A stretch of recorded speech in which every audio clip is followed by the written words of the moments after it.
우리 하나님의 말씀 요한복음 4장 43절로부터 54절이 되겠습니다.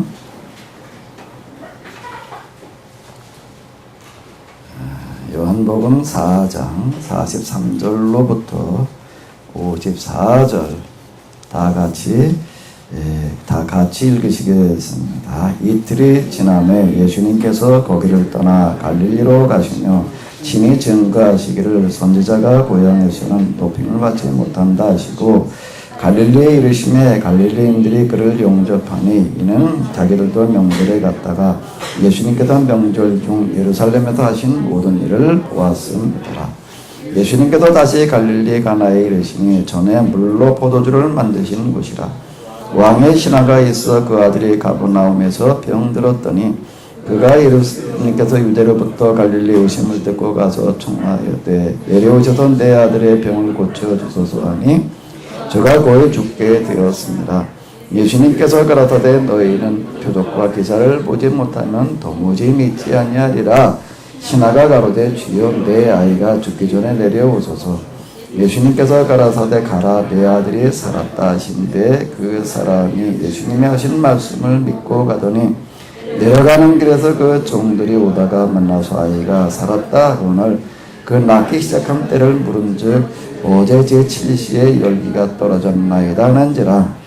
아기가 예수님께서 내 아들이 살았다 말씀하신 그때인 줄 알고 자기와 그 온 집이 다 믿으니라. 이것은 예수님께서 유대에서 갈릴리로 오신 후 행하신 두 번째 표적입니다.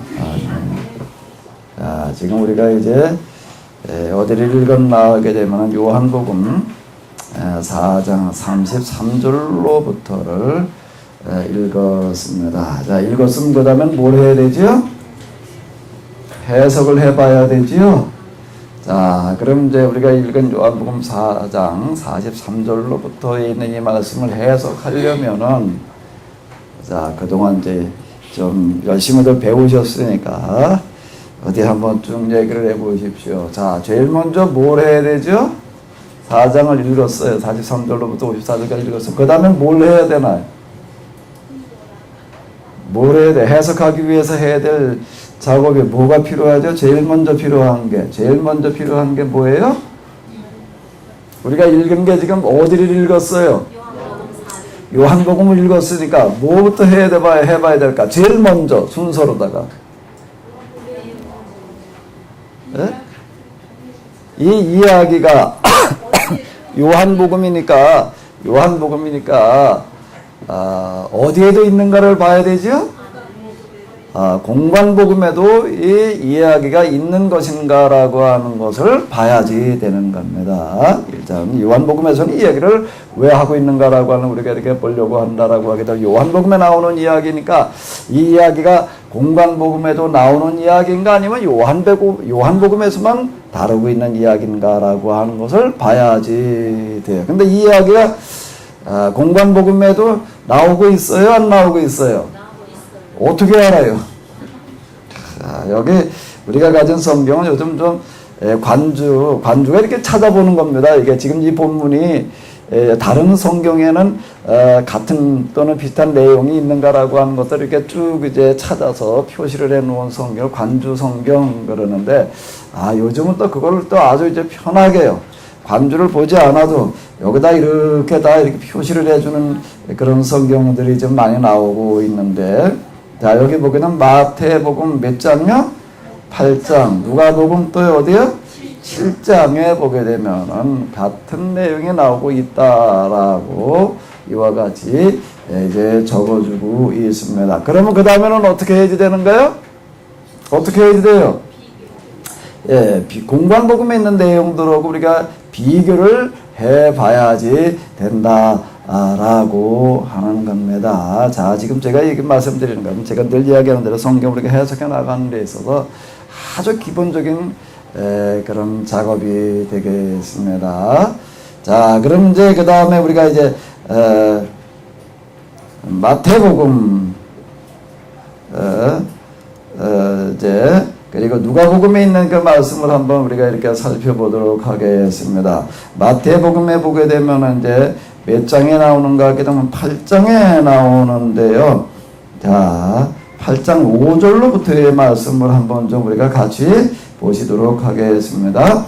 예수님께서 가버나움에 들어가시니 한 백장이 나와 간과하여 가로되 주여 내 하인이 중풍병으로 집에 몹시 괴로워하나이다. 가라사대 내가 가서 고쳐주리라. 백부장이 대답하여 가로되 주여 내 집에 들어오심을 나는 감당치 못하겠사오니 다만 말씀으로만 하옵소서. 그러면 내 하인이 낫겠사옵나이다. 나도 남의 수하에 있는 사람이요 내 아래도 군사가 있으니 이더러 가라 하면 가고 저더러 오라 하면 오고. 예수님께서 들으시고 기이 여겨 쫓는 자들에게 이르시되 내가 진실로 너희에게 이르노니 이스라엘 중 아무에게도 이만한 믿음을 만나보지 못하였느니라. 또 너희에게 이르노니 동서로부터 많은 사람이 와서 아브라함과 이삭과 야곱과 함께 천국에 앉으려니와 나라의 본 자손들은 바깥 어두운데 쫓겨나 거기서 술며 이를 갈미 있으리라. 예수님께서 백부장에게 이르시되 가라 네 믿음대로 될지어다 하시니 그 시로 하인이 나으니라. 자, 이제 8장 5절로부터의 말씀을 읽었고요. 누가복음은 이제 7장부터 나오고 있는데 현대 성경인데 여기도 우리가 한번 일단 읽어보도록 하겠습니다. 예수님께서는 설교를 다 마치시고 가버나움으로 되돌아가셨다. 바로 그때 어떤 로마군 바견대장이 매우 아끼는 종이 병으로 거의 죽게 되었다. 그 바견대장이 예수님께서 오셨다는 말을 듣고 존경을 받는 유대인 장로 몇 사람이 예수님께 보내어 자기 종을 고쳐주십사 하고 청하게 하였다. 그들은 예수님께 감청하며 자기들과 같이 가서 그 사람을 도와달라고 하였다. 그들은 그 바견대장이 훌륭한 사람이라는 것을 예수님께 누누이 설명하였다. 선생님의 은혜를 받은 사람이 있다면 바로 그 사람입니다. 그는 유대인을 사랑할 뿐만 아니라 우리를 위하여 회당도 지어주었습니다. 예수님께서 그들과 함께 가셨다. 바견대장의 집 가까운 곳에 이르렀을 때 바견대장은 친구들을 보내어 말하였다. 선생님께서 친히 저희 집에 오시는 것이 불편하지 않겠습니까? 저는 선생님과 같은 분을 저희 집에 모시기 위해서 만나 배울 자격이 없는 사람입니다. 선생님이 계시는 장소에서 한 말씀만 해주십시오. 그러면 제 종에 나을 것입니다. 저도 장관을 모시고 있지만 제 밑에도 부하들이 있어 제가 가라 하면 가고 오라 하면 옵니다. 또 제 종에게 이것을 하라 하면 그대로 합니다. 그러니 선생님께서 나아라라고 한마디만 하시면 제 종이 깨끗이 나을 것입니다. 예수님께서 감탄하시며 군중을 보고 말씀하셨다. 나는 이스라엘 사람 가운데서 이만한 믿음을 가진 사람을 보지는 못하였다. 바견대장에 보낸 사람들이 집에 들어가 보니 종은 말끔히 나아 있었다. 자, 우리가 지금 마태복음과 마가복음으로 누가복음으로 읽었는데 일단 마태복음과 누가복음을 우리가 비교를 해보게 되면은 같은 내용을 다루고 있는데 조금 다른 거를 이제 볼 수가 있습니다. 어떤 부분이 다른가 하게 되면은 마태복음에서는 이 백부장이라고 하는 사람이 자기 하인이 중풍병으로 걸렸을 때 예수님께 직접 나와서 내 하인을 고쳐주십시오라고 이야기를 하는데 누가복음에서는 직접 온 게 아니라 어떻게 하고 있죠?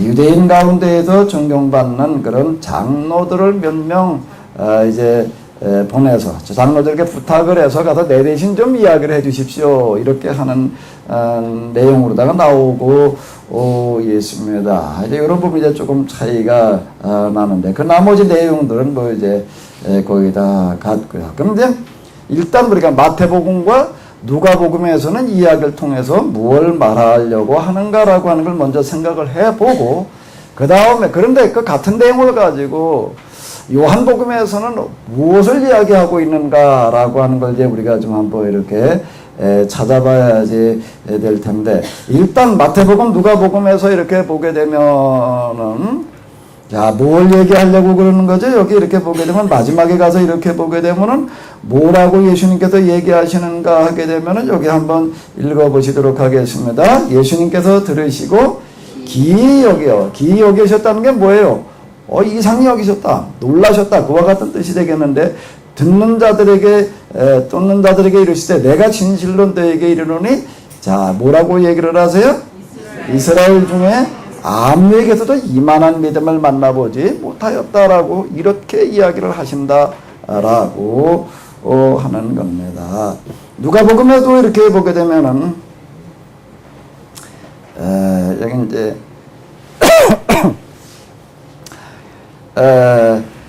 현대 성경의 번역이 되겠는데 한번 읽어보시겠습니다. 예수님께서 감탄하시며 군중을 보고 말씀하셨다. 나는 이스라엘 사람 가운데서 이만한 믿음을 가진 사람을 보지 못했다. 즉 뭘 얘기하려고 하는가? 백부장이라고 하는 사람이 얼마나 훌륭한 믿음을 가지고 있는 사람인가라고 하는 것을 이야기하는 데다가 초점을 맞추고 있습니다. 그럼 예수님께서는 왜 이렇게 감탄을 하시고 온 이스라엘에 이만한 믿음을 가진 사람이 없다. 사실 예수님께서 어떤 사람들을 향해서 제자들을 비롯해가지고 예수님을 따르는 사람들을 향해서 참 믿음이 좋다라고 얘기하시는 경우가 거의 없습니다. 거의 없는데 거의 지금 그 예외적으로다가 지금 이렇게 얘기하시는 경우가 이제 한 두세 곳에 이제 이렇게 나오게 되는데 이제 그런 이야기들 중에 하나가 되는 거예요. 자, 이 백부장은 도대체 뭐가 어떻게 됐길래 믿음이 좋다고 이야기를 하는가? 이 사람은요? 몇 가지 우리가 생각을 해볼 수가 있는데 이 사람은 지금 누가 앓고 있는 거예요? 앓고 있는 사람이 누구예요? 자기가 데리고 있는 누구라는 얘기예요?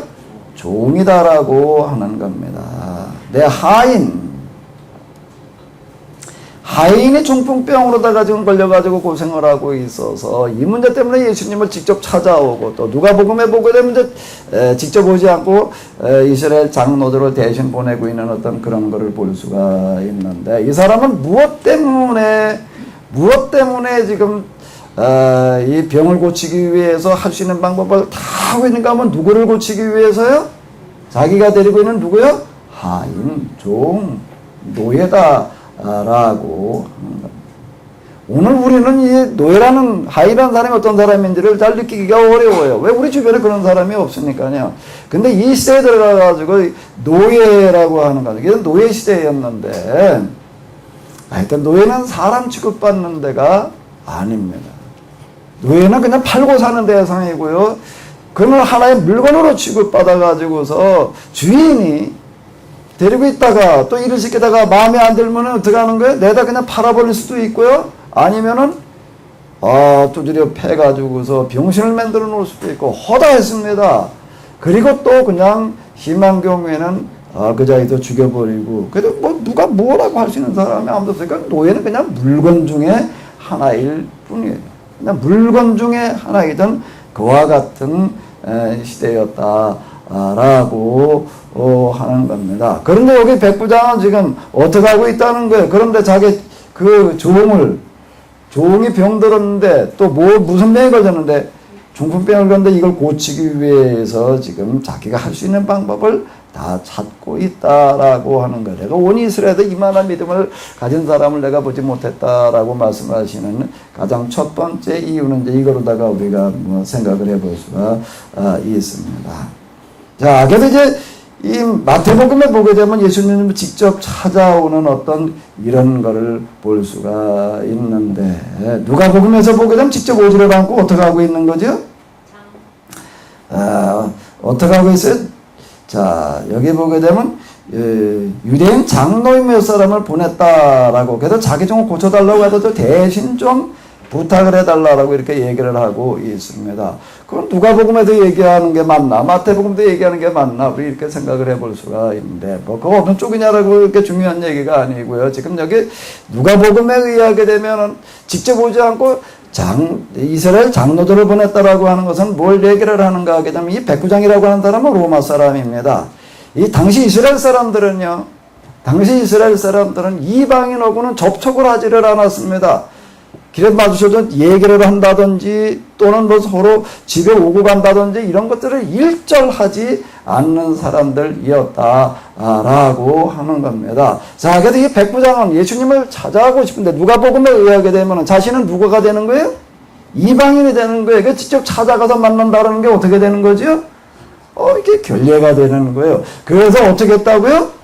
자기가 가까운 이스라엘 장로들을 몇 사람을 보냈다라고 지금 이렇게 이야기를 하고 있습니다. 왜? 자기 이방인이기 때문에 직접 가서 만날 수가 없기 때문에 그랬다라고 하는 거가 되겠는데요. 그런데 이 사람들이 와가지고 예수님께 뭐라고 얘기를 하는가 하게 되면 이 백부장은 대단히 훌륭한 사람입니다. 그리고 눈에 설명을 했다라고 이렇게 이야기를 하고 있습니다. 선생님의 은혜를 받을 만한 사람이 있다면 바로 그 사람입니다. 이 사람은 우리를 유대인이라고 하는 것가 당시 뭔가 하면 로마 제국에서 식민 지배하던 대상입니다. 일제 때 우리나라 식민 지배를 받았잖아요. 그때 우리나라에 여기 지배하러 왔던 헌병 또는 경찰 그 대장하고 이제 같은 부류의 사람이라고 하는 게 이렇게 이제 우리가 생각을 해볼 수가 있는 겁니다. 근데 이 사람은 식민 지배를 하는 나라에 고위직에 있는 사람으로서 식민 지배를 받는 그 지역에 지금 와가지고서 식민 지배를 받는 사람들을 어떻게 하고 있다는 거예요? 사랑한다라고 이렇게 얘기를 하고 있습니다. 또 뭐라고 얘기를 하는가 하면 여기 한번 읽어보시기 바랍니다. 우리를 위하여 모두 지어졌다고요? 회당은 뭔가 이스라엘 사람들이 모여가지고 이제 하나님의 말씀을 배우는 그와 같은 곳인데요. 이런 걸 지어줬다라고 이렇게 이야기를 하고 있습니다. 이 사람이 또 이제 가버나움 이렇게 얘기를 하는데 이거 갈릴리 지역이고 이제 여기 요즘 우리로 얘기를 하면 농촌 시골 지역을 얘기를 하는 거예요. 근데 그 사람들이 모여서 마땅히 성경 공부할 만한 그런 건물이 없었을 수도 있고 또 있었는데 너무 이제 낡았다든지 뭐 이렇다 보니까 이 사람을 새로 지어줬다라고 하는 것을 지금 이야기를 해주고 있습니다. 이 사람이 이런 사람입니다. 그러니까 이 사람의 부탁은 꼭 좀 들어줘야 됩니다. 이렇게 이야기를 하고 있습니다. 근데 여기 찾아온 사람들이 누구라고요? 유대인 장로라고 이렇게 얘기를 하고 있는데 유대인 장로. 자, 우리가 성경에서 예수님께서 활동하실 때 이렇게 보게 되면 유대인들 가운데 예수님의 말씀을 듣고 믿고 따르는 사람들이 많이 있었지만 장로들 가운데는 거의 없었습니다. 장로들 가운데는 거의 없어요. 그 회당장, 야이로, 이제 이런 이야기가 나오고 있는데 이제 장로, 그렇게 되면 이런 부류의 사람들을 이야기를 하는 건데요. 장로 계층 가운데에서 예수님의 말씀을 따르는 사람들은 거의 없어요. 그럼 이 사람들이 예수님을 찾아왔다라고 하는 것은 예수님에 대한 어떤 호감이 있어서 온 게 아니라 누구 때문에 오는 거예요? 백부장 때문에 오는 거예요. 그 백부장이라고 한다는 그만큼 유대인 장로들한테 인정을 받고 있는 이런 사람이었다라고 하는 거예요. 이방인들, 자기들도 식민지배에 오른 사람들인데 그 당시 유대인들이 로마인들은 아주 원수처럼 여겨가지고 그 유대인들 가운데서 열심당원이라고 하는 사람들이 있었는데 이 사람들 이제 오늘 우리로 얘기를 한다면 독립운동하던 그런 사람들인데 이 사람들은 항상 몸속에다 뭘 가지고 다니는 사람들이었는가 하면 칼을 가지고 다녔습니다. 비수를 품고 다니는 사람들인데 뭐하러 칼을 가지고 다니는가 하게 되면요, 어디 한적한 곳에서 로마인을 만나면 찔러 죽이려고 가지고 다니는 사람들이었어요. 그 로마인에 대한 증오심이 이런 사람들이었습니다. 그리고 일반인들은 그 정도까지는 안 하더라도 이방인, 그 중에도 특히 자기들 식민지배하러 온 이 사람들 만난다라고 하게 되면은요, 절대 상종하지를 않는 거예요. 예수님을 이제 빌라도 법정에 고발을 해놓은 어떤 이런 내용 우리가 뒤에 가서 이렇게 보게 되면요, 할 수 없이 빌라도 이 로마 총독한테 재판을 받으러 가기는 하지만 그 관저에 들어가지를 않는 거예요. 이방인이면 우리가 들어갈 수가 없다 그래가지고 빌라도가 나와서 이야기하는 어떤 이제 이런 것들을 볼 수가 있는데 당시 유대인들은 이방인들에 대한 태도를 이렇게 가지고 있었습니다. 그러니까 이런 걸 너무나 잘 알고 있는 이 백부장은 자신이 왜 직접 오지 않았는가 하면 이방인이기 때문에 예수님을 직접 만난다라고 하는 것은 결례다라고 해가지고서 어떻게 했다는 거예요? 제 유대인 장로들을 몇 사람 알고 있는 사람들 대신 보냈다라고 이렇게 이야기를 합니다. 예수님께서 이 이야기를 들으시고서 이제 어떻게 하실까? 내가 가서 고쳐주겠다. 그리고 이제 어떻게 하시는 거예요? 가서 고쳐주리라고 그러고 이제 가시는 거예요.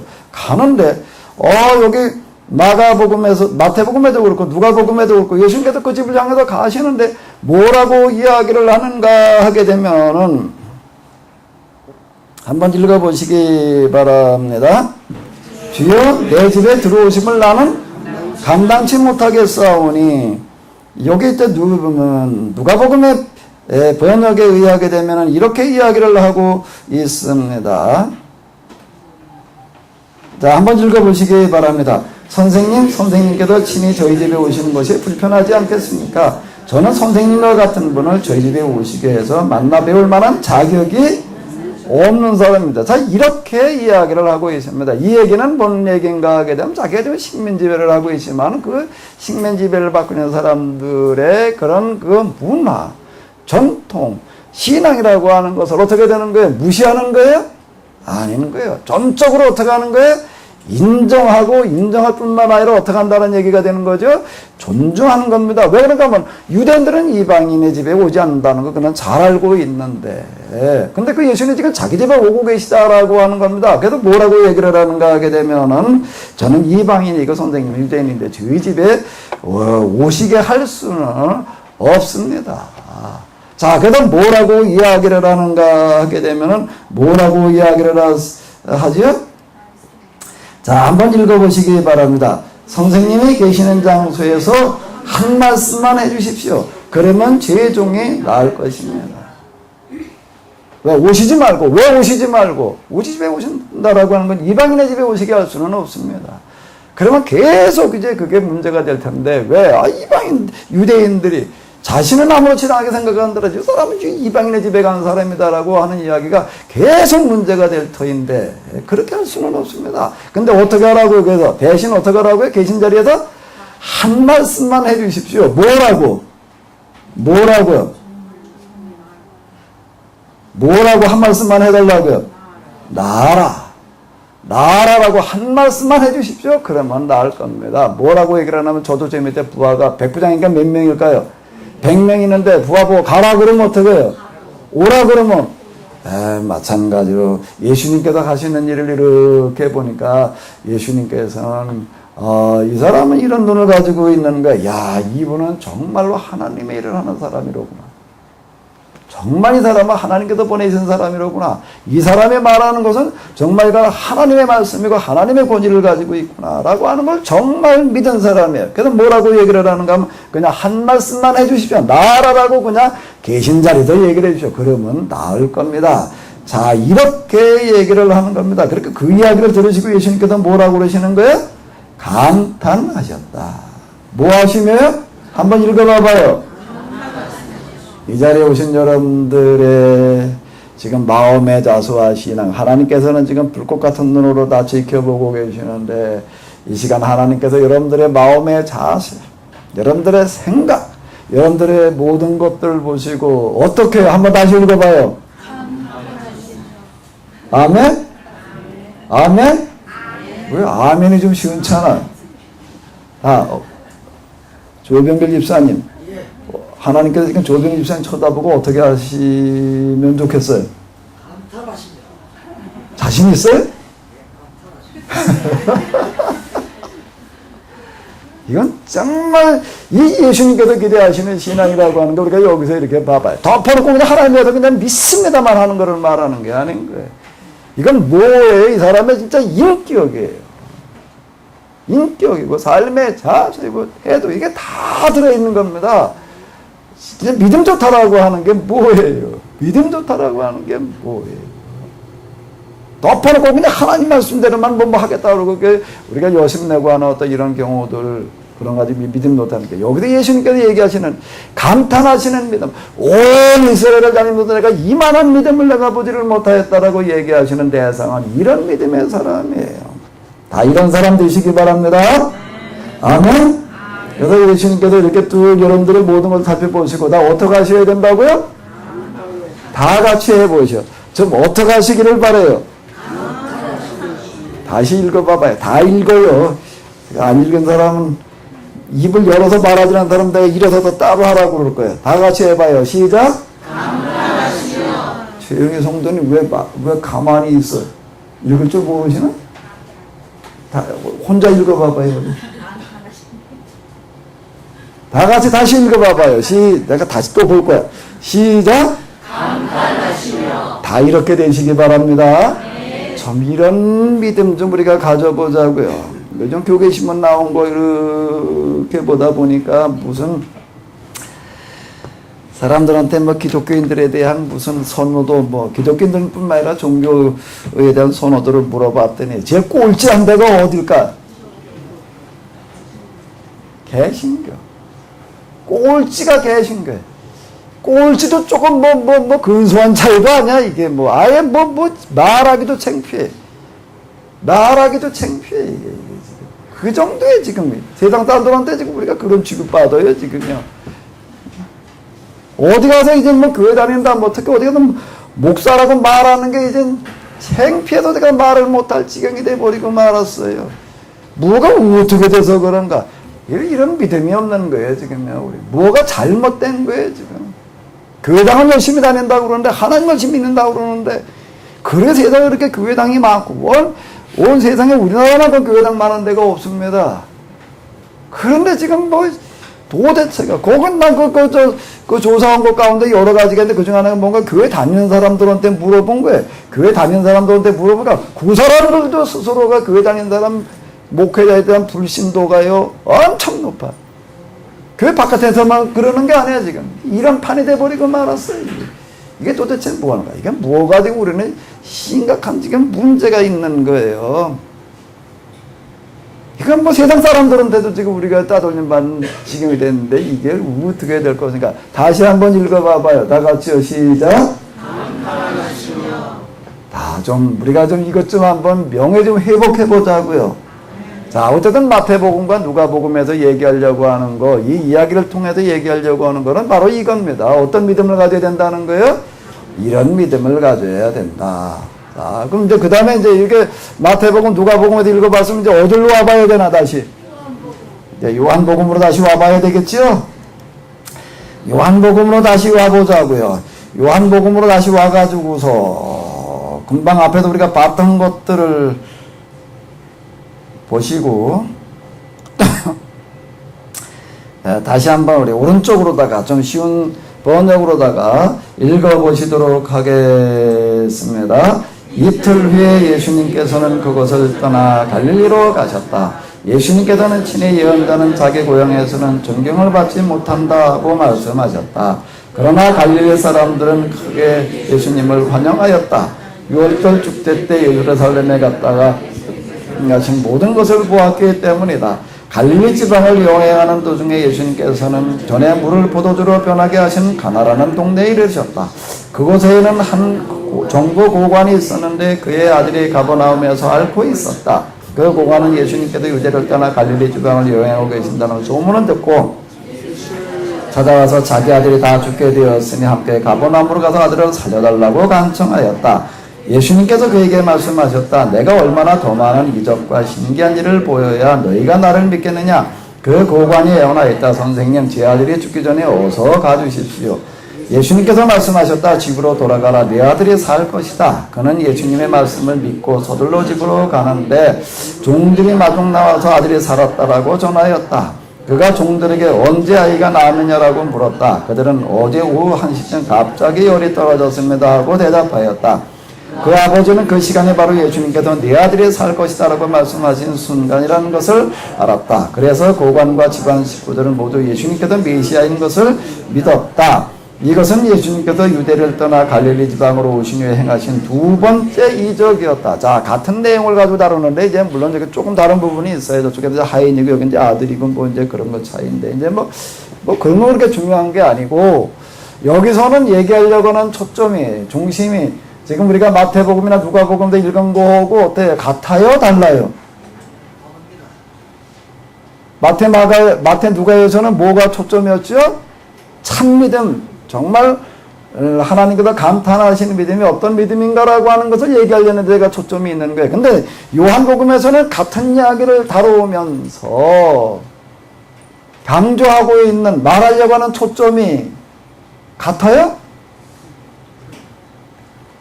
같아요? 달라요? 일단 어느 쪽이에요? 다르죠? 여기 이만한 믿음을 보지 못해서 그런 얘기가 없으니까 일단 그걸 얘기하려고 하는 게 아니에요. 그럼 여기서 뭘 얘기하려고 하는 걸까요? 뭘 얘기하고 있을까요? 여기서 초점은 뭘까요? 조병길 집사님 앞에 맨날 앞자리에 앉으셔. 자, 어디 여기서 뭘 얘기하려고 그러는 것 같아? 어디? 보지 않고는 믿지 않는 것을 책망하고 있습니다. 뭐가 여긴 초점인 것 같아요? 뭐가 초점인 것 같아요?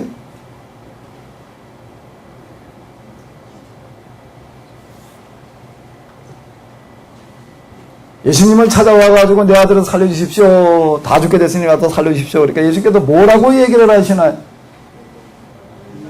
몇 절에 나오지요? 48절 뭐라고 얘기를 하세요? 내가 얼마나 더 많은 이적과 신기한 일을 보여야 너희가 나를 믿겠느냐. 자, 이렇게 얘기를 하시는 거예요. 자, 요한복음에서 요한은 똑같은 이야기를 가지고 지금 강조하려고 하는 게 바로 지금 요 부분이에요. 내가 얼마나 더 많은 이적과 신기한 일을 보여야 너희가 나를 믿겠느냐. 개역성경에서는 너희는 표적과 기사를 보지 못하면 도무지 믿지 아니하리라라고 이렇게 얘기를 하시는 거고요. 이제 이거를 좀 쉬운 번역으로다 이렇게 보게 되면은 내가 얼마나 더 많은 이적과 신기한 일을 보여야 너희가 나를 믿겠느냐. 요 구조를 우리가 좀 다른 성경으로 다시 한번 보시자고요. 이게 공동번역, 세번역 공동번역이라고 하는 게 있는데, 일단 세번역으로 보시게 되면은 한번 읽어보시기 바랍니다. 너희는 표징이나 기이한 일을 보지 않고는 결코 믿으려고 하지 않는다. 여기 이제 세번역에서는 여기 표적이라고 이제 번역되는 요 단어가 요건 좀 요한복음에서만 사용되고 있는 특별한 독특한 단어다라고 하는 것을 이제 이야기하느라고 뭐라고 그러는가 예수님의 신성을 보여주기 위한 상징으로서 이제 쓰고 있는데 원어로다가는 뭐라고 읽나 하면 읽어보세요. 뭐라고 읽는다고요? 세메온, 그러니까 표적이라고 번역되어져 있는 이런 개역성경의 표적 이렇게 얘기를 하는 건데 그건 세메온이다라고 하는 독특한 표현이다라고 이렇게 이제 설명을 해주고 있고요. 또 이제 공동번역이라고 하는 게 있는데 여기를 한번 또 다시 읽어보시도록 하겠습니다. 너희는 신기한 일을 기적이나 신기한 일을 보지 않고서는 믿지 않는다. 그러면 지금 무슨 얘기예요 이게? 기적이나 신기한 일을 보고 믿으려고 그러는 걸 칭찬하시는 거예요? 책망하시는 거예요? 책망하시는. 자, 요한복음이라고 하는 책은 자 이제 다시 한번 요한복음이 뭐냐라고 하는 걸 이제 먼저 조금 염두에 둬 보시자고요. 신약성경이 쓰여지는 순서로 보게 되면 신약성경 가운데 제일 먼저 쓰여진 책들이 어떤 책들이죠? 어떤 것들이에요? 공관복음이요? 제가 공관복음이라고 그랬나? 여러분들에게 여러 차례 그냥 얘기를 했는데 신약성경 가운데도 제일 먼저 쓰여진 책들이 무슨 책들이라고요? 마가복음? 복음서 가운데서 뭐가 쓰여졌느냐 라는 말과 지금 가만히 여러분들 얼굴 표정을 보니까 복음서 중에서 뭐가 제일 먼저 쓰여졌느냐라고 하는 말과 신약성경 가운데 뭐가 제일 먼저 쓰여졌느냐를 지금 혼동을 하시는 것 같아. 제가 뭐라고 물었어요? 신약성경 가운데 제일 먼저 쓰여진 책들이 어떤 책들이라고요? 바울서신, 데살로니가전서, 갈라디아서 이런 것들이 제일 먼저 쓰여지게 되는데 신약성경 가운데 제일 먼저 쓰여진 것은 바울서신입니다. 몇 년경 쓰여졌다고요? 몇 년경 쓰여졌다고요? 60년 전후로 쓰여지게 됩니다. 60년경 전후에 예수님께서 활동하셨던 연대는 몇 년이에요? 30년 초대, 30년대 초예요. 그다음 30년대 초에 3년 정도 이제 활동을 하셨는데 그 활동하셨던 그런 이야기를 기초로 신약 성경에 쓰여지는데 제일 먼저 지금 우리가 가지고 있는 성경으로 기록되어지는 것은 바울 서신 편지였다라고 하는 겁니다. 이거는 예수님께서 하신 그런 일들, 말씀들에 대한 편지 형식의 이제 그 해석이 되는 건데요. 어쨌든 그게 몇 년경에 기록되어졌다고요? 60년경. 그리고 그 다음에 쓰여지는 책들이 어떤 책들일까요? 그 다음에 쓰여지는 책들이 뭐예요? 복음서가 쓰여지는데 복음서 가운데 제일 먼저 쓰여진 책이 뭐라고요? 마가복음. 그 다음에 뭐예요? 마태복음. 그 다음에 뭐예요? 누가복음이라고 하는 공관복음이 쓰여지게 됩니다. 이건 몇 년경 쓰여지게 됐다고요? 70년에서 몇 년이요? 80년. 요 사이에 쓰여지게 되는 게 70년, 80년 이제 이쯤 돼 쓰여지게 됩니다. 그냥 정확한 연대는 알 수가 없어요. 거기 뭐 몇 년, 몇 월, 며칠 썼다고 기록이 되어있지 않게 되죠. 우리가 이제 추정이 이게 70년에서 80년 그 사이에 쓰여졌다라고 하는 거고요. 이제 바울 서신, 공관복음, 또 일반 서신 이런 것들이 다 쓰여지고 그런 다음에 맨 마지막에 가서 쓰는 책이 무슨 책이라고요? 요한복음이다라고 하는, 요한복음, 요한계시록 이런 제일 마지막에 쓰여지는 책이 되는 건데, 자, 이건 몇 년경에 쓰여졌다고요? 100년경에 쓰여지게 됩니다. 100년경에 쓰여지게 되는 게, 그러니까 예수님의 활동으로부터 몇 년 뒤가 되는 거죠? 70년 뒤가 되는 겁니다. 70년 뒤에 가가지고 또 옛날 들었던 기억을 가지고서 또는 단편적으로 남아있던 기록들 이런 것들을 가지고 지금 쓰는 게, 그러다 보니까 조금씩 이제 차이가 나는 거예요. 몇십 년 지나갔으니까 몇십 년 지나게도 조금씩 차이가 나는 것들이 이제 이유 중에 하나가 이제 이런 시간의 차이 때문인데, 자, 신약성경 가운데서 이제 요한복음이라고 하는 것은 바울 서신도 다 알고 있고 마가복음, 마태복음, 누가복음, 공관복음도 다 알고 있습니다. 그러면서 이제 어떤 성격을 가지고 있는가 하게 되면은 신약성경에 이제 맨 마지막 책을 쓰면서 받고 얘기를 한다라고 하게 되면 1세기에서 이제 2세기로 넘어가는 그와 같은 그 분기점 100년경에 이제 이 신약성경 전체 그리고 초대교회 신앙의 전체를 어떻게 하는 성격을 가지고 있다고요? 총 뭐 하는 성격을 가지고 있다? 정리하는 성격을 가지고 있다라고 하는 겁니다. 그러니까 요한복음이라고 하는 건 복음서 중에 하나, 신약성경의 책들 중에 하나로나 그냥 볼 게 아니라 우리가 이런 기록 과정 이걸로 쭈루루 놓고 본다면 신약성경에 있는 내용들, 초대교회 신앙을 모아하는 성격을 가지고 있다고요?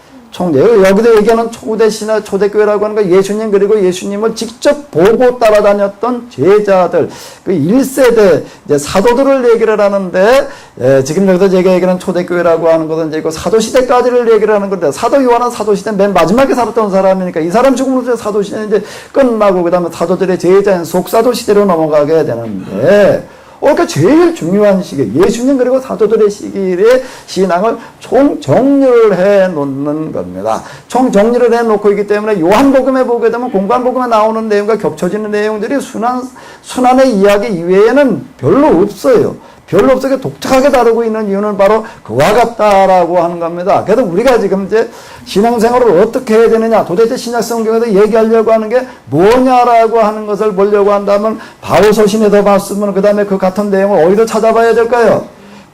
공관복음에서는 그러면 같은 내용을 어떻게 얘기를 하고 있는가? 그 다음에 맨 마지막에는요. 맨 마지막으로 봐야 될 건 뭐예요? 요한복음에서는 뭐 어떻게 얘기를 하고 있느냐라고 하는 걸 봐야지 되는 거예요. 그냥 바울 서신에 어디에 보니까 뭐 이렇게 얘기를 하고 있으니까 이거야. 그렇게 얘기를 해놓게 되면은 그게 잘못하면은 엉뚱한 방향의 이야기를 얘기할 수가 있습니다. 또 그냥 마태, 마가, 누가복음 읽고 여기 보니까 예수께서 이렇게 얘기하셔서 그러니까 이래야 된다라고만 또 얘기하고 끝나버리게 되면은 이게 또 전혀 딴 얘기를 할 수가 있어요. 그러니까 이제 바울 서신에서 얘기하는 것이 공관복음에 와서는 어떻게 얘기를 하고 있고, 그리고 그 다음에 어디에 와서는 요한복음에 와서는 뭐 하는 거라고요?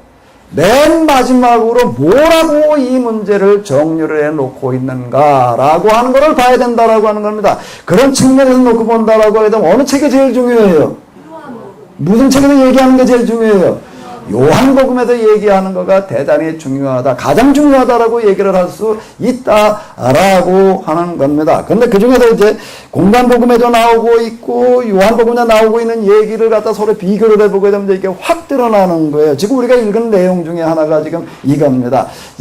이 왕의 고관에 뭐 하임이 됐든 아들이 됐든 이거 살리는 그런 이야기 가운데서 공관복음에서 얘기하려고 하는 거는 뭔가 하게 되면 진짜 참 믿음이라는 게 어떤 믿음이냐, 이런 믿음을 가지는 자가 되어야 된다라고 하는 걸 얘기하는 거라고 한다라고 하게 되면은 이제 시간이 또 얼마 지나고 난 다음에 또 몇십 년이 지나고 난 다음에 요한복음을 쓰고 있는 요한에게 와가지고서는요 이제 같은 얘기를 통해서 뭘 얘기하려고 그러나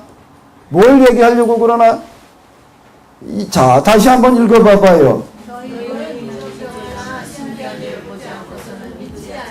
그러면 사도 요한은 뭘 말하려고 그러는 거예요?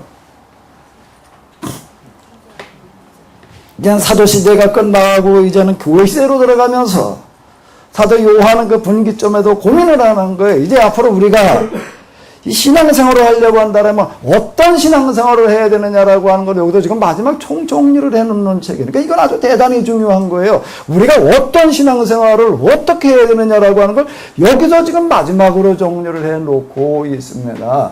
여기서 마지막으로 정리를 해놓는 거예요. 이제 그런데 요한복음에서는 이제 우리가 앞으로 신앙생활 하는데 어떻게 해야 된다는 거예요. 일단 뭐 중심으로 하면 안 된다는 거예요. 뭐 중심으로 하려고 그러면 안 된다는 거죠? 맨 보고 하는 거. 기적이나 보고 믿으려고 그래서는 안 된다는 걸 지금 여기서 얘기하고 있는 거예요. 그러니까 요한복음에서 이 이야기를 통해서 말하려고 하는 구절이 뭐라고요? 한번 읽어보세요. 다시 한번 읽어봐봐요. 너희는 기적이나 신기한 일을 보지 않고서는 믿지 않는다. 여기 지금 이 현대 성경에서는 이렇게 얘기를 해놓고 있습니다. 여기도 한번 읽어보시기 바랍니다. 내가 얼마나 더 많은 이적과 신기한 일을 보여야 너희가 나를 믿겠느냐.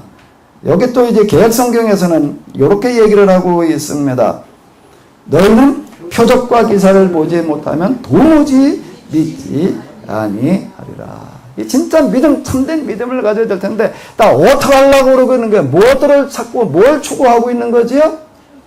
뭘 찾고 뭘 구하고 있는 거예요? 뭘 보고나 믿겠다고 그러는 거예요? 뭘 보고나 믿겠다고 그러는 거예요? 맨 기적이나 보고, 신기한 일이나 보고도, 이야, 정말, 뭐 어디 무슨 기적이 일어났대, 무슨 신기한 일이 일어났대, 이야, 뭐 하나님 진짜 계신가 보네. 다 이러고 있는 거예요, 지금. 언제쯤 돼가니까요? 언제쯤 돼가니까 사도 요한이 지금 죽을 때 지금 100년경쯤 돼가다 보니까 지금 교인들의 신앙이 다 어느 쪽으로 흘러가려고 그러고 있는 거죠? 다 뭐나 보고 그냥 믿으려고 그러고 있는 거예요? 맨 기적, 무슨 능력, 무슨 신기한 현상, 이런 거나 보고 그냥, 그거 위주로다가 신앙이 잡고 가려고 그러는 거예요. 그래서 우리의 신앙이 앞으로 이제 이게 온 세상 끝날까지, 요한복음에서 얘기하려고 뒤로 넘어가면서 이렇게 보게 되면 이제, 임박한 종말에도 이제 지연된 종말, 실현된 종말로 다 이렇게 넘어가게 되는데, 이 땅에 하나님 나라가 임하게 하는, 이게 이제 가장 중요한 거다라고 하는 것을 이제 요한복음에서는 얘기를 해주는 거고요. 그리고 요한계시록이라고 하는 것도 이제 마찬가지의 것들을 가지고 얘기를 하고 있는데, 이제 우리가 정말로 이 땅에 하나님 나라가 임하게 하는, 그리고 온 세상을 구원하는 그런 신앙생활 우리가 하려고 한다라고 하게 되면 어떻게 해야 된다고요? 맨날 그냥 기적이나 능력이나 뭐 이거 찾고 다녀야 된다고요? 아니라는 겁니다. 언제까지 그러고 있어야 되느냐, 이렇게 얘기를 해주고 있는 거예요. 다시 한번 여기 현대 성경으로다가 한번 읽어 보시기 바랍니다. 한번 읽어보세요.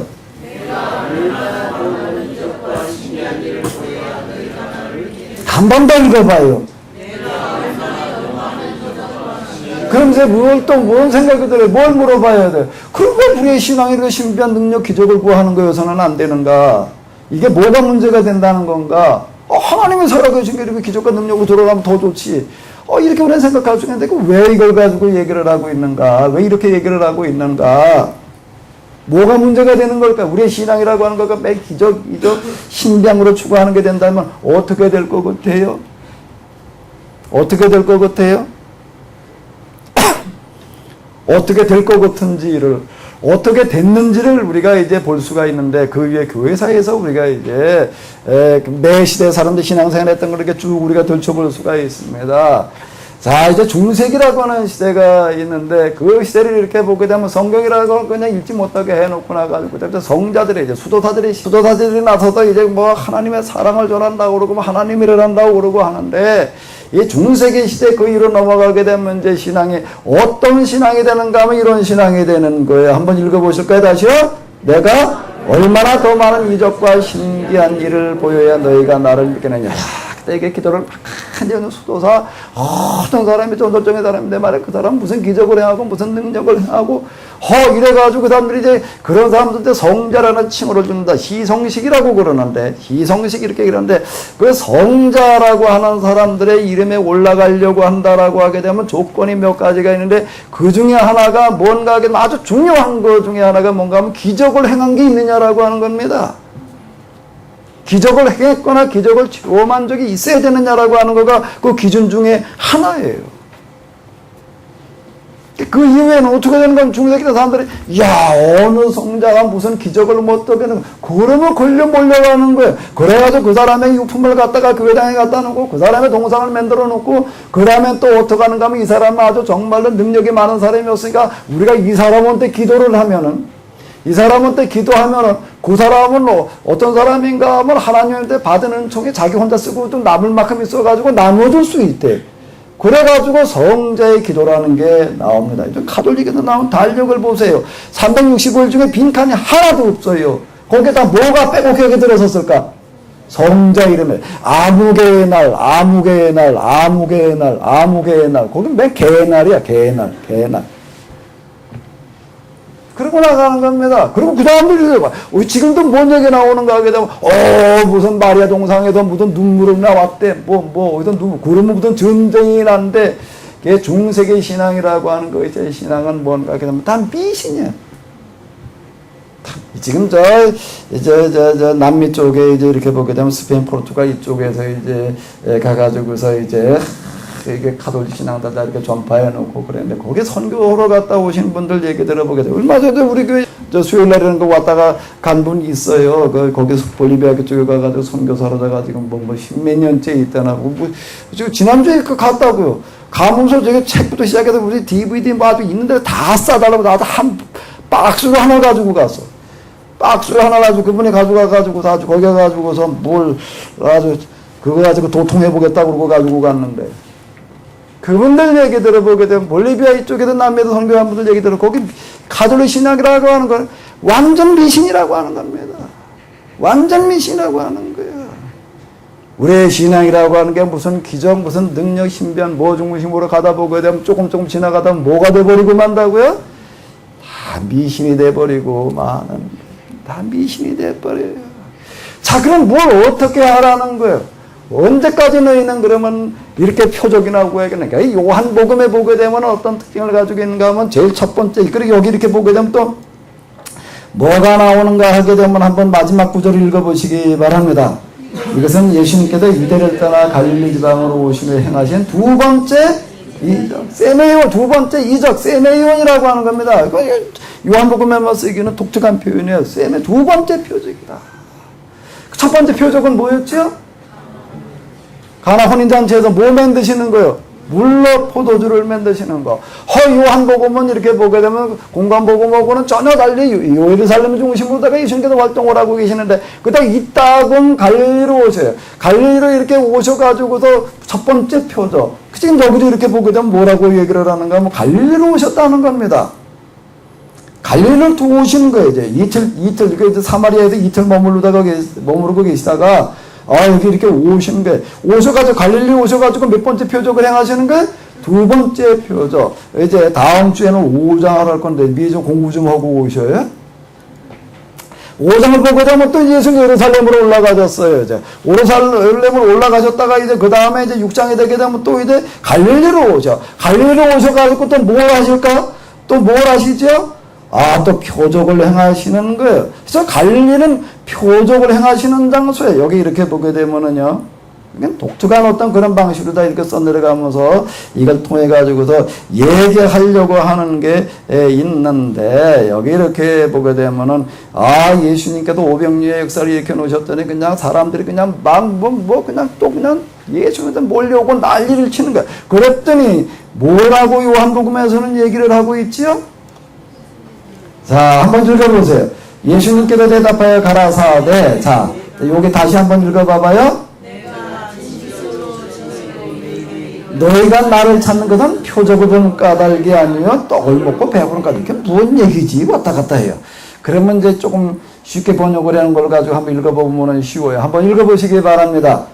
내가 진정으로 말한다. 너희가 나를 찾아온 것은 내 이적의 뜻을 어떻게 했기 때문이 아니라 이걸 통해서 내가 뭘 말하려고 하는지를 깨달은 게 아니라 덮어놓고 그냥 떡만 먹었다고 또 떡도 먹으러 오고 있다. 지금 그 얘기가 되는 거야. 그럼 여긴 요한복음은요, 갈릴리에서 행하시는 일들이 뭔가 하면 다 표적이에요. 첫 번째 표적은 뭐라고요?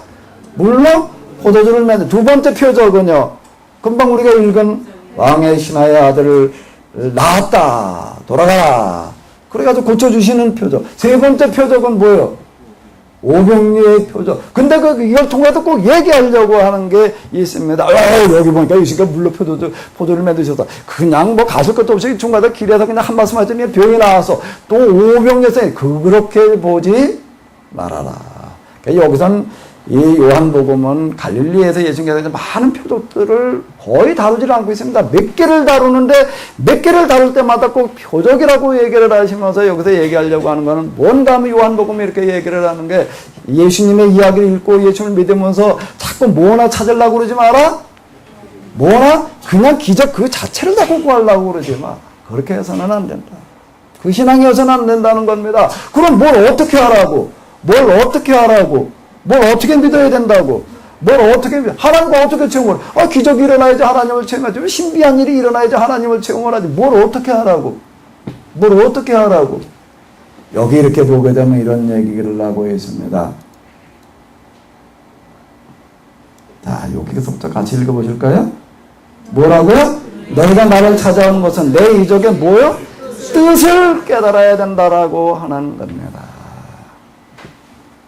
자, 이제 어디로 좀 넘어가 보는가 하게 되면은요, 신명기라고 하는 책으로 넘어가 보도록 하겠습니다. 여기 내가 좀 빨간 걸로 찾아놨어요. 뭐가 나오지? 땅에서 복을 내리소서. 이 컴퓨터 성경이 표현한 거 이렇게 단어를 갖다 치면 그 단어가 들어있는 구절을 다 보여줘요. 자, 이게 주로 이 구절이 나오는 책이 무슨 책이에요? 자, 무슨 책이에요, 지금요? 신이 무슨 뜻인지는 알죠? 신명기에서는 어떻게 얘기를 하고 있는가 하게 되면 하나님께서 복을 주시는데 어디다 주신다고요? 땅에 복을 내리소서, 땅에 복을 내리소서, 땅에 복을 내리소서. 이 신명기 누가 썼나? 모세가 썼습니다. 모세라는 사람이 뭘 한 사람이죠? 이스라엘 사람들을 어디서 데리고 나온 사람들이요? 애굽 종살이 400년 하던 데서 데리고 나왔습니다. 어떻게 데리고 나왔어요? 뭘 가지고 데리고 나왔어요? 지팡이, 무슨 지팡이? 기적의 지팡이. 이걸 가지고 와서 그냥 나일강을 치면 나일강이 그냥 표현하고 이 지팡이 들고 기도를 하면 그냥 이 팔이 뭐 메뚜기 무슨 하늘로부터 그냥 태양이 어두워지고 우박이 쏟아지고 그리고 이 지팡이를 가지고 그냥 내리친가 홍해 바다가 갈라지고 광야에 있는 동안에 이 지팡이를 가지고 이동하니까 하늘에서 만나가 내려오고 메추라기도 오고 반석에도 물이 나기도 하고 쓴물이 단물로 바뀌고 기적으로 얘기를 한다라고 하게 되면 출애굽 그리고 광야에 있는 동안에 얼마나 많은 게 있었는데 근데 이제 광야 시대를 끝나고 이제 가나안으로 돌아가는데 가나안 길목에서 이제 모세가 마지막으로 정리해주는 책이 뭔 책인가 하게 되면 신명기라고 하는 책인데 신명기라고 하는 책을 읽어보게 되면 여기 뭐가 싹 빠져 있을까요? 기적에 뭐 어쩌고 저쩌고는 싹 빠졌습니다. 신명기라고 하는 책은 모세가 쓴 마지막 책이에요. 그 출애굽기도 있습니다. 레위기도 있고 민수기, 신명기도 있고 그런데 모세가 이런 일을 했어, 이렇게 말했어, 이렇게 해야 되라고 하는 거를 출애굽기를 가지고 얘기할 수도 있습니다. 민수기 가지고 얘기할 수도 있어요. 레위기 가지고 얘기할 수도 있고 또 어디 가지고 얘기할 수도 있어요. 신명기. 출애굽기에 보게 되면 이렇게 얘기를 하고 있는데 그 내용을 신명기에 가서는 어떻게 말하고 있는 이렇게 얘기하는 사람들은 거의 없어. 그냥 출애굽기에서 출애굽기 나가지고 얘기를 하고 신명기에서 신명기에 얘기를 하고 그러니까 따로따로 놀아요. 따로따로 놀아. 어떻게 논다고요? 따로따로 놀면 돼요? 안 돼요? 같이 놀아야지요. 같이 놀아야 돼. 그러니까 모세가 얘기하려고 하는 게 마지막 정리는 어디에 들어가 있는 거죠? 신명기에 들어 있습니다. 신명기에 보게 되면 무슨 기적 중심으로 신앙생활을 하는가 한마디도 없어요. 하나님께서 어디에 복을 내리시게 된다는 거예요? 땅에 복을 내리게 하셔야 된다는 겁니다. 어떻게 해야지 땅에 복을 내려? 어떻게 해야지? 뭘 어떻게 하라는 거예요? 이제 여기 와가지고 이 말씀을 가슴에 새겨라. 그리고 내 자녀에게 부지런히 가르쳐라. 그러면 하나님께서 너희가 하는 범사에 복을 내리시고 너희가 사는 땅에 복을 내리시려라. 참 이렇게 얘기를 해주고 있습니다. 그럼 뭘 어떻게 하라는 얘기인가 하게 되면 한번 읽어보시기 바랍니다. 여기부터 한번 읽어봐봐요. 다 같이 시작.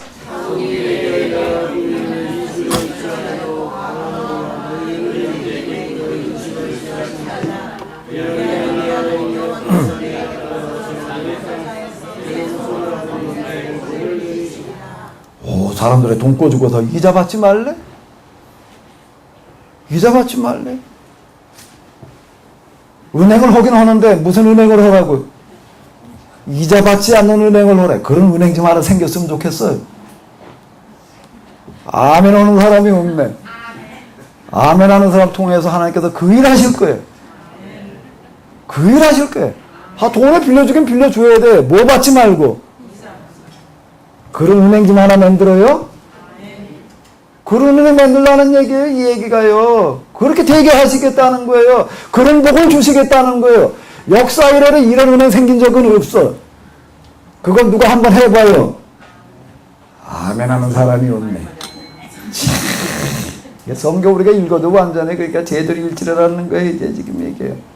그 다음에 26장 읽어봐봐요. 다 같이요. 시작. 왕하늘의 지혜 거룩한 소서 하늘에서 강하시고 주의 백성 이스라엘에게 복을 주시며 그의 저희를 맹세하여 그에게 신성한 적과 고역을 못하며 이 얘기가 뭔 얘기인가 하게 되면 아니 요 앞에 이렇게 보게 되면 아니 절기 때도 이렇게 몇 번 얘기를 했는데 절기 때 또 이 11조 드리는 해에 그 3년마다 11조를 또 드렸습니다. 소득의 11조만 드리는 게 아니에요. 3년마다 매 3년마다 11조를 또 드리는 그와 같은 그 이야기를 할 때 하는 이야기인데 만물을 가져다가 그리고 수의 11조를 가져다가 이렇게 딱 갖다 놓고 뭐라고 이야기를 하는가 하면 우리가 주님의 명령대로 우리가 이와 같이 만물을 11조를 또 그리고 우리가 헌물을 가지고 왔습니다. 그러니 어떡하라고요? 그러니 어떡하라고요? 주의 거룩한 초소 하늘에서 하감하시고 주의 백성 이스라엘에게 뭘 주시고? 복을 주시고 땅에 뭘 내리소서? 이렇게 얘기를 하고 있습니다. 28장 그러니까 다 여기 신명기는 계속 뭐라고 얘기를 하는가? 복을 내리시고 복을 내리시고 복을 뭘 어떻게 하는데 복을 내리신다는 거예요. 뭘 어떻게 하는데 복을 내리신다는 거예요. 신명기에서 모세는 어떻게 얘기를 출애굽기, 레위기, 민수기에서 경험했던 그 많은 기적들, 초자연적인 홍해바다가 갈라지고 뭐 하늘이 어두워지고 말이야 뭐 우박이 쏟아지고 뭐 그러는 그리고 뭐 장자들이 다 죽어나가는 어떤 그와 같은 기적들을 경험하고 난 다음에 맨 마지막으로 어떡하라? 너희가 또 가나안에가 또 기도해라 그래 하나님께 또 그렇게 인도하시리라 그렇게 얘기를 하는가? 아니에요. 뭘 어떻게 하라는 거예요? 뭘 어떻게 하라는 거예요? 기적은 기적이에요. 무슨 기적? 초자연적인 기적에서 뭘로 넘어가는 거지요? 초자연적인 기적에서 무슨 기적으로 넘어가는 거예요? 세상이 바뀌는 기적으로 넘어가는 겁니다. 무슨 기적? 무슨 기적? 초자연적인 기적에서 뭘로 넘어가라고요? 세상이 바뀌는 기적으로 넘어가야 된다는 거예요. 왜 이 기적을 경험하게 하시는가? 너는 이걸 통하다 하나님의 살아계심을 믿어라.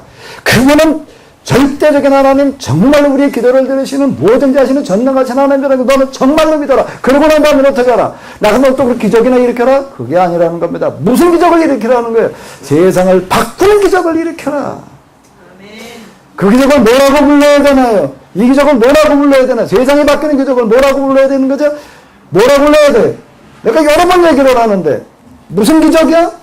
조병길 집사님, 뭔 기적? 세상이 바뀌는 기적. 그걸 내가 뭐라고 그랬다고? 그날 안 왔는가 지금 와서 또 졸았지.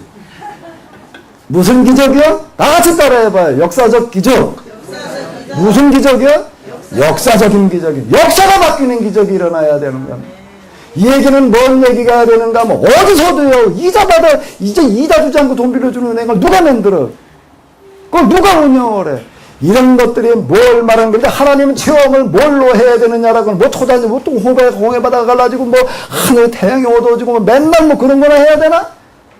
맨날 그건 마귀는 맨날 그런 거라 가지고서요 거짓 기자와 이적이라고 이렇게 얘기를 하는 겁니다. 근데 이제 뭐 중심해야 되는가 하게 되면 이 하나님을 체험하는 사람들이 나가가지고 살아가는 그 삶이 그들의 삶이 만들어내는 문화가 뭘 해야 되는가 하면 살아계신 하나님의 기적, 살아계신 하나님의 기적을 문화 속에서 삶 속에서 경험하는 그런 기적을 일으켜야 된다라고 하는 겁니다. 야, 이건 정말로 살아계신 하나님이 아니면은 그 하나님 믿는 사람들이 아니면 할 수 없는 일이야. 이걸 경험하게 해야 되는 거예요. 아멘?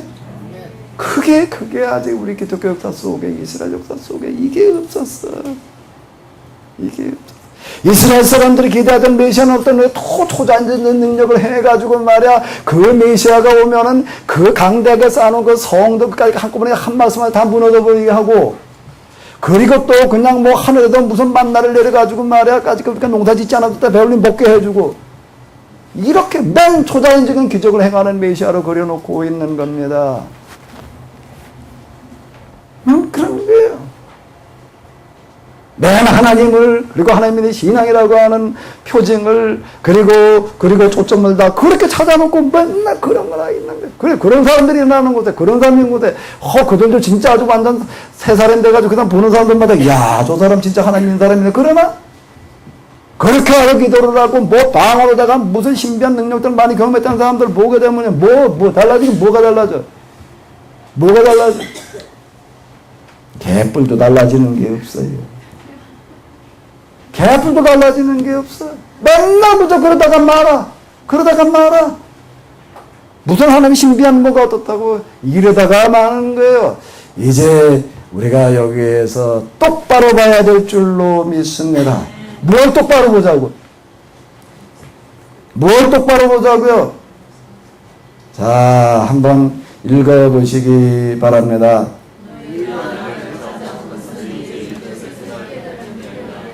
내가 너에게 먹을 것을 배불리 주었거든. 도대체 성경에서 말하려고 하는 이적들이 뭘 말하는 것인지를 보는 사람이 없어. 어떻게 해야 되는지를. 이제 우리가 진짜 기적을 일으켜야 될 줄로 믿습니다. 진짜 기적을 일으켜야 될 줄로 믿습니다. 아멘? 진짜 기적이 있어야 돼요. 진짜 기적. 하나님의 입장에도 전능한 하나님 입장에서 볼 때 태양 오조지게 물 갈라지게 그거는 하나님 입장에서 볼 땐 그건 일도 아니에요. 뭐가 문제가 되나요? 인격이 문제가 되는 거예요. 제대로 된 문화가 문제가 되는 거예요. 진짜 하나님을 믿는 진짜 신앙에서 나오는 진짜 인격에서 나오는 문화. 그 문화를 보게 되면 사람들이 야 이건 정말 하나님의 살아계심이 아니고서는 있을 수 없는 일이다. 그 삶을 살아야 되는 거예요. 그 공동체가 만들어져야 되는 거예요. 아멘? 그 기적이 우리들 가운데 이제 있어야 될 줄로 믿습니다. 아멘? 아멘?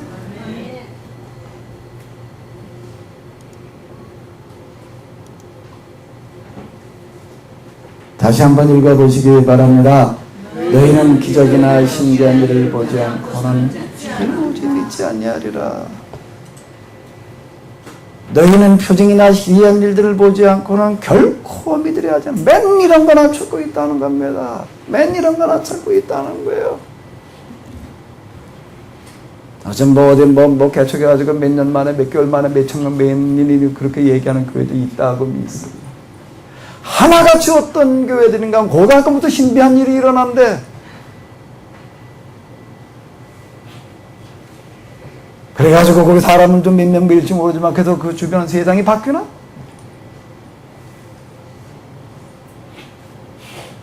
그 세상이 바뀌나? 아무것도 바뀌는 없어.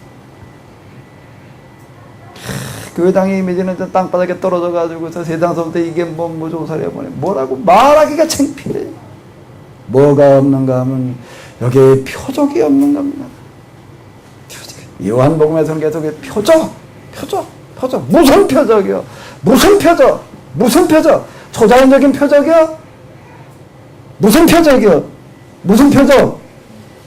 조병훈 집사님 무슨 표적? 또 졸았지? 역사적 표적. 무슨 표적이요? 역사적인 표적이 일어나야 될 줄로 믿습니다. 이걸 가지고 기도하시기 바랍니다. 정말로 우리가 해야 될 큰 표적이 있어요. 이 세상에 가난을 몰아내는 거예요. 질병을 몰아내는 거예요. 제가 지금 자연 치유 이런 거 얘기하고 그러는 게 지금 뭘 하자는 건가 하면 이 기적을 일으키자는 겁니다. 초자연적인 기적이 우리의 삶 속에서 문화로 경험되어지는 삶으로 경험되어지는 이걸 만들어내야 되는 거예요. 지금 하나님께서 우리에게 이걸 명령하고 계시는 줄로 믿습니다. 사막이 한번 바뀌는 거예요. 사막과 같은 세상 속에 황무지와 같은 곳에 샘물이 터져나오게 될 줄로 믿습니다. 아멘.